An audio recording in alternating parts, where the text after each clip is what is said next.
Tengan todos ustedes muy buenas tardes, bienvenidos a Primer Plano. Estamos muy contentos de llegar a cada uno de sus hogares a través de la pantalla de Canal 10.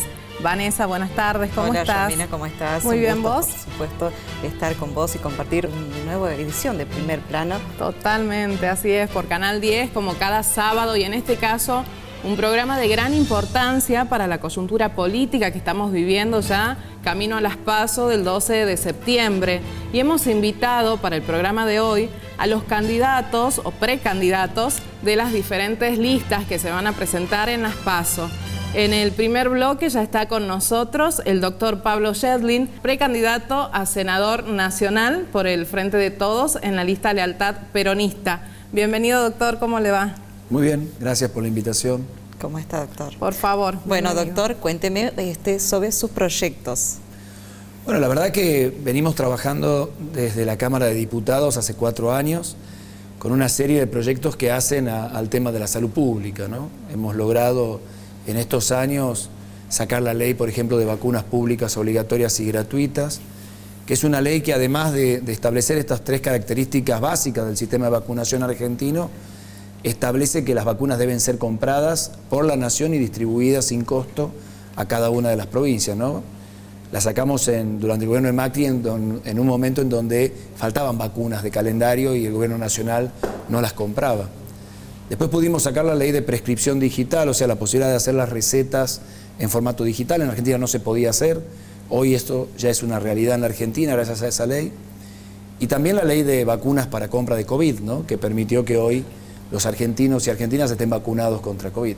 Bueno, en esa misma línea, trabajando en la Comisión de Salud, han quedado muchos proyectos por salir en diputados y que también tienen que ir al Senado, como la ley de enfermería, que busca de alguna manera ampliar la cantidad y calidad de nuestros enfermeros en la Argentina, que es un déficit importante del sistema de salud.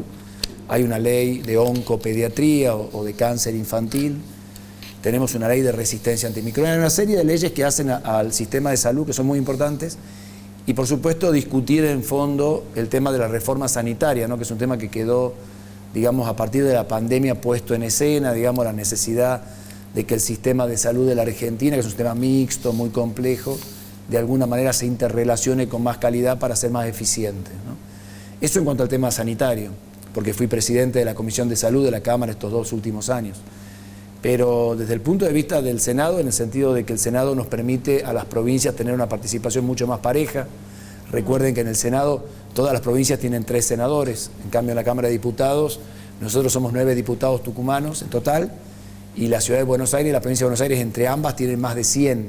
O sea, es muy difícil discutirle al centralismo porteño el tema, por ejemplo, los subsidios al transporte, el precio de la electricidad, la infraestructura necesaria para el desarrollo del norte argentino, y desde el Senado la idea es poder trabajar en eso. En definitiva, Tucumán necesita más obras de infraestructura importantes, necesita que la distribución de la energía sea mejor, que necesitamos mejor conectividad, necesitamos una serie de cosas para poder definitivamente dar el paso que Tucumán necesita con todas sus capacidades para transformarse primero en el nodo logístico del norte, pero también en una provincia autosustentable desde el punto de vista productivo, laboral y de trabajo.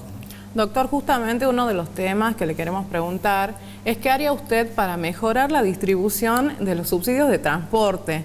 Claro. Y para evitar el paro de colectivos en la provincia, acá en Tucumán. Bueno, por un lado me parece que la presencia hoy de un gobierno nacional de nuestro mismo signo y amigo, Alberto Fernández, del presidente, de nuestro gobernador, ha permitido que el subsidio que llega a la provincia se haya más que duplicado, y eso ha permitido de alguna manera ir zanjando el problema, ¿no?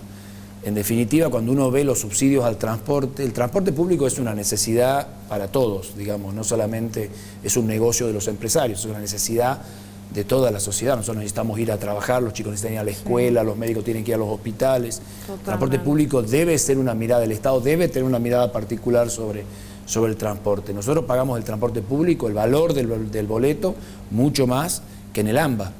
Y eso tiene que ver con que el 85% de los subsidios al transporte se distribuyen en el AMBA. O sea, en lo que es la ciudad de Buenos Aires, que es una ciudad rica, es una de las ciudades más ricas de Latinoamérica, sin embargo, como les digo, tiene un subsidio de transporte muy importante, y todo lo que es el conurbano bonaerense que son zonas disímiles, o sea, hay zonas en el conurbano muy ricas y zonas mucho más pobres.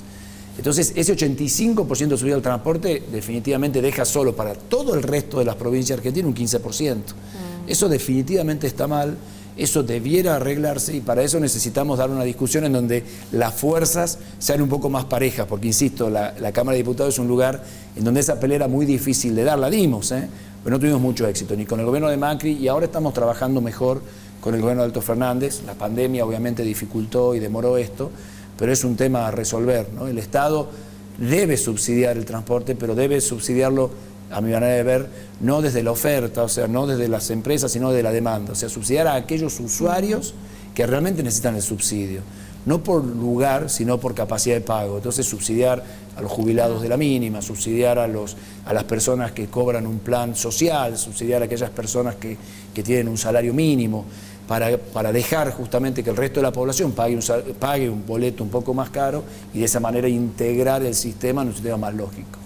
Doctor, ¿qué opina o qué imagina usted del país después de la pandemia? Bueno, la verdad es que la pandemia nos ha modificado definitivamente, ¿no? Hay cosas que han llegado y se van a quedar, como por ejemplo toda la posibilidad del trabajo remoto en gran medida, ¿no? Me parece que esas son cosas interesantes, que la verdad hemos dado un salto rápido en cosas que hubiera llevado por ahí mucho más tiempo en conseguir, ¿no? Eso nos ha permitido, por ejemplo, tener un montón de ofertas educativas que antes no teníamos a distancia, la posibilidad de reuniones que antes no hubiéramos soñado y hoy se hacen inmediatamente por estos sistemas telemáticos. Y definitivamente la Argentina tiene una oportunidad en este mundo post-pandémico, ¿no? Los valores de los commodities, el valor de los alimentos, la integración al mundo, la mirada de nuestros organismos internacionales de crédito, al cuales nosotros, la Argentina, debemos mucho dinero, también es una mirada distinta en la pospandemia. Me parece que todas estas son posibilidades que se nos abren en un mundo que definitivamente ha cambiado.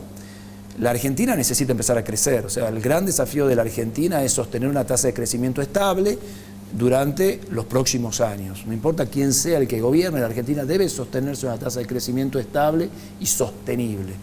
Esto es la única manera de poder salir, de mejorar los índices de pobreza, de mejorar nuestra educación, no hay otra manera.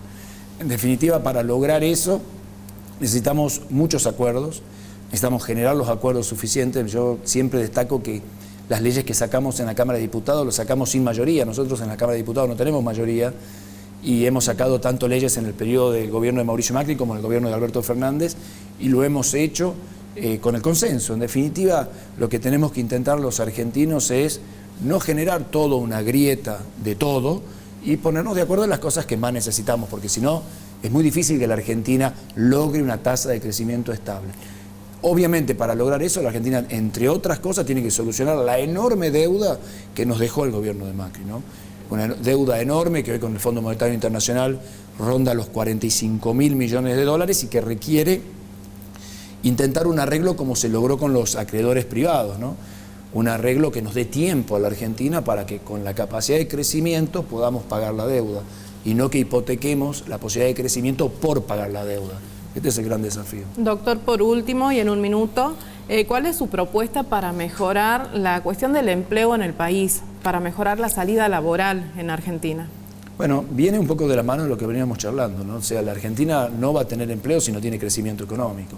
O sea, primero hay algunas cosas macroeconómicas que hay que arreglar en la Argentina.